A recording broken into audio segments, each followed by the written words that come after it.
Hey y'all, it is Nicole the News Lady. I wanted to share something with y'all before this episode starts. Yes, it is a week late. Why? Because life has been lifing. So as you probably don't know, I am an investigative fellow. And so last week was my second week and winter is coming, and energy wise and just figuring it all out, I just didn't have the energy, but I did script and film the episode. Now, between energy and work and just trying to find my bearing, I wasn't able to edit this appropriately.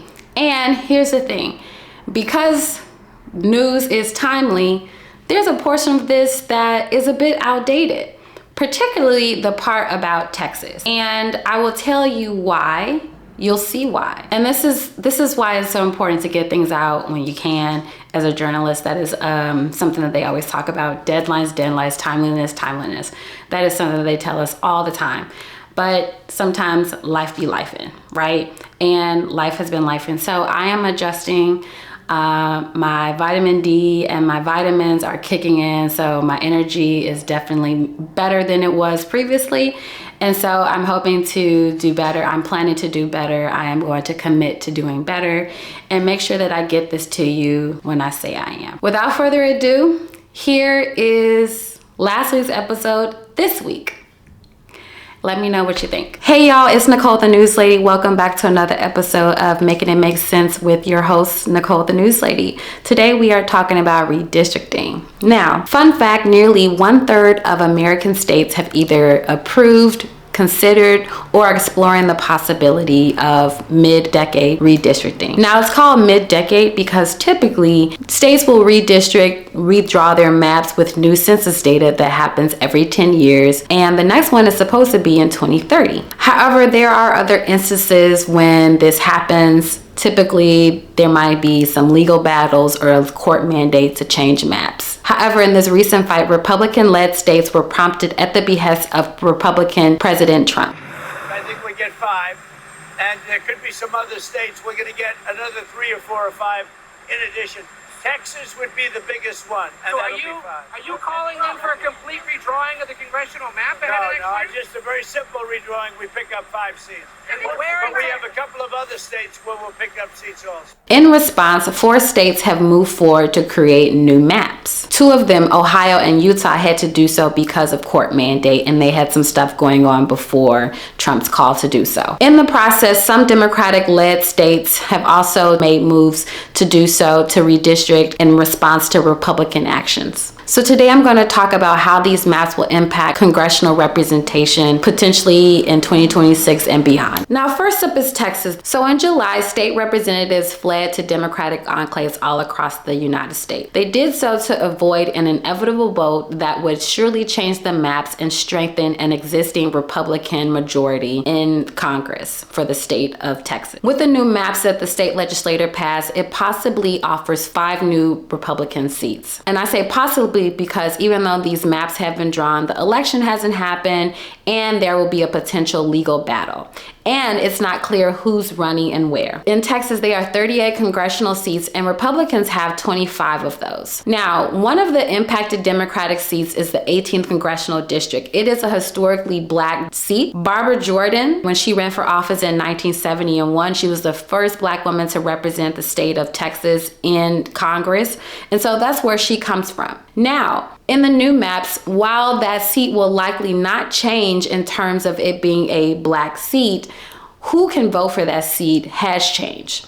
So what they did when they created the new maps, they actually expanded the number of black people within that district. So what they did is packing the 18th district with more black voters than before. They actually pulled some black voters from the 9th congressional district, which is nearby, and also where Congressman Al Green serves. This means that he essentially lost his seat. Congressman Green has committed to running again, but he will likely run in the 18th congressional district. So now you had 2 congressional seats that were typically held by black representatives have whittled down to 1 or merged into one. Other notable changes include Congresswoman Jasmine Crockett. Currently, she represents the 30th Congressional District of Texas. Now, with the new maps, her home was actually drawn out of her original district. Now, I would like to state that according to the U.S. Constitution, you do not have to live in the district that you're running in, just be registered and live in the state. Now, she's not sure where she's gonna run. She's waiting for the maps to be confirmed, which might not happen until before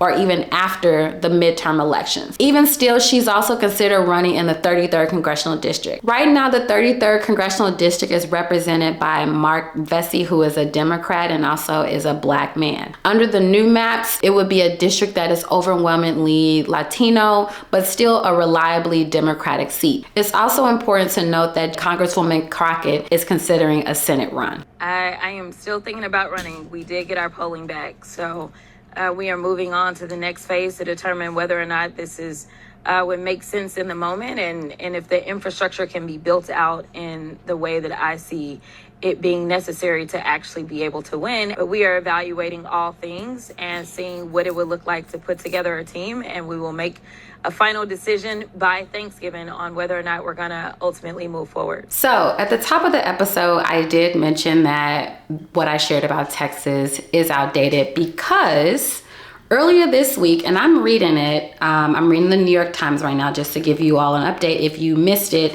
So earlier this week on Tuesday, a federal court in Texas, they deemed the maps that the Texas GOP created, so all that hoopla from earlier this year, the maps that they created were unconstitutional.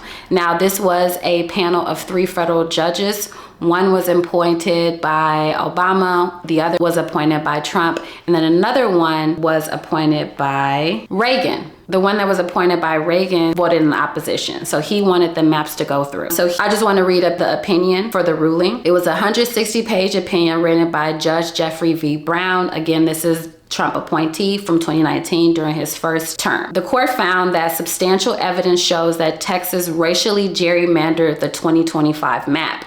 The court cited a July letter from the Justice Department to Texas lawmakers focused on the racial makeup of districts, in which federal prosecutors said the state's 2021 map was unconstitutional because it included districts where no ethnic group had an outright majority. The court said that was a legally incorrect assertion. They are basing this off a letter from the Trump Justice Department from earlier this summer. And this just also shows that if the court's saying this is an incorrect assertion, this means that the information that the Justice Department, the one we have right now, presiding and ruling right now, is making up things. It's not correct. It's false. In this opinion, according to them, this is a legally incorrect assertion. So it's important for us to be mindful of the information that's coming out, the people that we put our trust in. This is me editorializing, but it's to be mindful as you all consume news that you're really using that brain to say, is this really right? Let me find another source to confirm or deny. So that's the update on Texas. They will have to use their 2021 maps, which means that Congresswoman Jasmine Crockett's seat is safe, Congressman Al Green's seat is safe, and all those other seats are safe as of now. Okay, so it's also important to note that this decision could be overturned. There will be another court. I'm not an attorney. I wish I did have one on here to further discuss this, but this decision may or may not stay, but as it is staying. More on this, I'll continue to update in the coming episodes as this thing develops, but I did want to give you all that updated information that as of now, the gerrymandering that Texas put into place, it has been stalled. It has been deemed unconstitutional, those maps. And as of now, unless that decision is overturned, Texas will be using the 2021 map for next year, 2026 midterm election, okay? Now, listen to the rest of the episode. Then there's California. So when Texas Governor Greg Abbott said, hey, we're gonna change our maps, California Governor Gavin Newsom, who is a Democrat, said, hold my beer. So during the November 2025 election, the voters in California passed Proposition 50. Under Proposition 50, it authorizes the temporary use of new maps until 2030, when there will be new census data to create new maps when they're regularly created. Now, of note, note is California's 52 congressional seats. 43 of them are represented by Democrats and 9 of them are represented by Republicans. With the new maps, they'll likely add 5 new congressional Democratic seats. Now, these new maps for the state of California have not been taken lightly. On Thursday, the DOJ, Department of Justice, has sued to block the new district boundaries. Now, this was a case that was originally filed by the California Republican Party. Now on to the state of Missouri. They have 8 congressional seats. 6 of them are Republican and 2 of them are Democrat. With the new maps, they created a new Republican seat. And they did so by shifting the 5th congressional district, which serves Kansas City, Missouri. Before the maps, it was a blue seat. Now it is considered a safe red seat, according to the Center for Politics at the University of Virginia. Today, this seat is held by Emmanuel Cleaver, who is serving in his 10th term in Congress. Now, over half of Kansas City's population is white, and then about a little over a quarter are Black or African American, and the rest of the population are Asian, Latino, and other. It's also important to note that the 2 Democratic seats that represent the state of Missouri in Washington, including Senate, are the only non-white representative. Now, should Cleaver not run again or win, there will likely be only one non-elected official across both chambers to represent the state of Missouri in Washington. And that one lone representative is Wesley Bell, who was elected at the top of 2025. So he is actually currently serving his first term. Now for North Carolina, the state legislature passed a measure in late October 2025. This state has 14 congressional seats, 10 of them are Republican and 4 of them are Democrat. With the new maps, this likely adds 1 new Republican seat, taking the seat of Representative Donald Davis of the 1st Congressional District in the state of North Carolina. According to the Center for Politics at the University of Virginia, Davis, although an incumbent, it would be considered an underdog in his new district. So as a response, in October, Representative Davis introduced a new bill in Congress called the Restoring Electoral Stability to Enhance Trust, or called RESET Act of 2025. This legislation has the potential to ban statewide mid-decade redistricting legislation unless mandated by a state independent redistricting commission that has been created by the state's constitution, or a court order, or a constitutional referendum pushed forward by the voters. Next up is the state of Ohio. The Buckeye State passed some new maps on Halloween 2025, but they did so because of court mandate. Among their 15 congressional seats,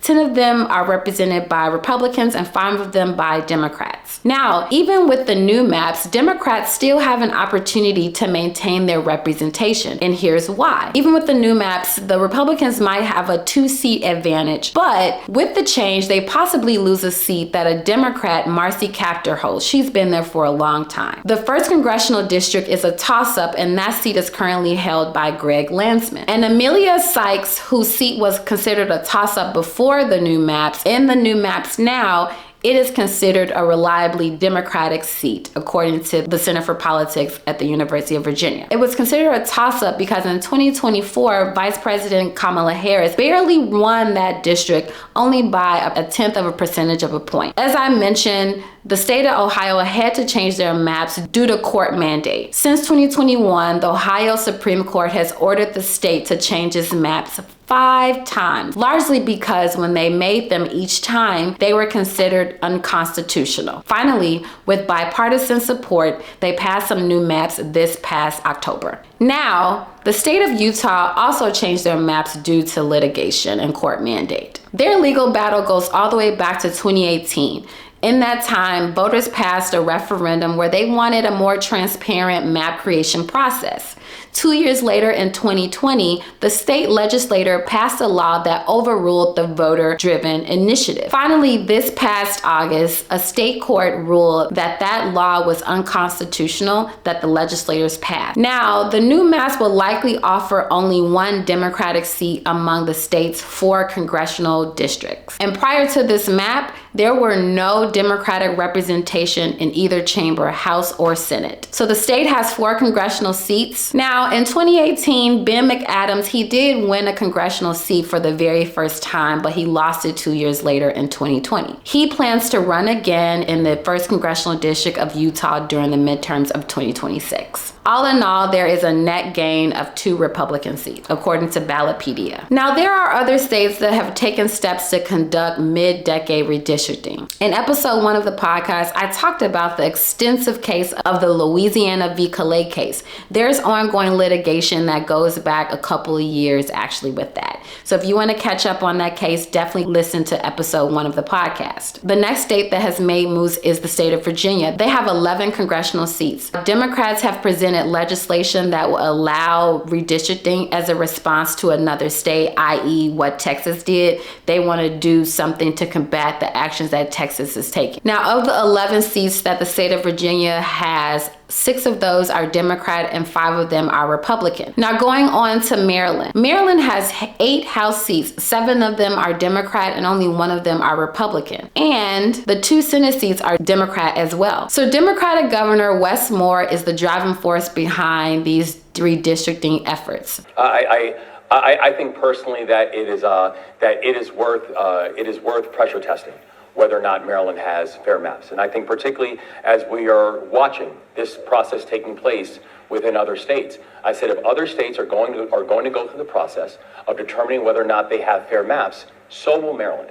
And so I do think it's important that we consistently work to make sure that the maps that we have and that we're voting on next November are fair. And so despite the Democrats having an advantage in Congress, he has ordered a redistricting advisory commission to ask the public if they think that the state has fair maps and if they should create new maps. Just this past Friday, the commission heard public comments.